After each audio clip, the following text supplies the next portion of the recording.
የኤልያስ መልካ ሞት ኤልያስ መልካ የሚባል ኤልያስ መልካ ከራጁ የገጃ ልጅ የነበረው ኤልያስ መልካ ሙዚቃ አቀናባሪው የሱ አማካሪ የነበረ ወላ ቴዲ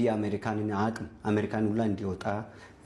ኮንሰርቱ እንዲዘጋጅለት ዘርፈ ብዙ ነገሮችን ወላ ድምጽ ሁላ ቴዲ የለውም ዘፈንም የለውም ምንም የለውም የጋሽ መልካ ልጅ እናቋለን በጣም ማቹርድ የነበረ ስነ ጥበብ የተሞላ ሰው ነበር አቃጥሎ የገደለው ወይ